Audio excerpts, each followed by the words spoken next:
Hey guys, Simon Trezelyan again. I just wanted to give you a little bit more of an update. I think we've got some more information now. Interestingly, I just want to join the dots on this assassin in New York. As you're probably aware, I used to be an investigator in special intelligence, so I did a few of these where we do like profiling, just trying to join the dots of what really went on. So what we do know is that this guy boarded a Greyhound bus in Atlanta, came into New York, stopped at a hostel with a backpack on. In the photograph, he had a backpack on in the hostel without a mask, and the backpack was black. Okay, the backpack that we saw in the video when he actually committed the assassination was white or beige. So my guess is that he had a backpack. Inside the backpack was a backpack, probably with another set of clothes. And interestingly, that in the hostel photograph, which he wasn't wearing a mask, because obviously he couldn't, he kept the hood up, which leads me to believe that he has a distinctive hairstyle or a distinctive hairline. So even though he couldn't wear the mask and he knew that his face was going to be, there was obviously something about there is something about his hair. Okay, so whether it's actually really blonde or really black, or whether he's got a receding hairline or whatever it may be, but it is significant, and that's something that the police need to look at. The fact that he didn't take his hood off when he was indoors would indicate to me that he wanted to hide that. So we now know that the pistol was a B&T V90, which is a silenced pistol, a very specific pistol. Has been used for veterinary operations, basically killing horses or killing cows, and it is a enclosed system. So that's what we actually saw, as opposed to him. I mean, the reason I said he is obviously clearing the weapon, because the police said that they found one ejected shell that hadn't been fired. So that is normally what happens when you get a malfunction. But apparently it is like a cock and hook mechanism. In that video, he's very clearly had a beige backpack, and it looked like a very new backpack as well. It didn't seem to have much wear. So in that, and it seemed pretty full.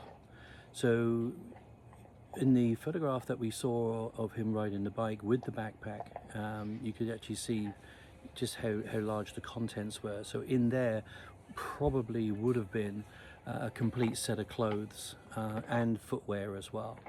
The police have now found the backpack in Central Park, and they're probably in possession of the bike as well. I very much doubt that they'll get anything from there. They'll get nothing from the hotel or the hostel that he was in. I mean, that would have been cleaned the next day anyway, so, and there'd been a multitude of fingerprints. I think there's probably nothing they're going to get from that. They may get something on the swabs from the bottle in Starbucks, potentially, but we know he was wearing gloves and it's cold there, so probably not going to be fingerprints. And I think, and the one thing a lot of people have been, I saw it on CNN today, don't do a lot of CNN watching, but they did say that it looked like a disgruntled employee or a disgruntled person that had been denied coverage. What I will tell you is that when someone deliberately shoots someone, there is an energy about that.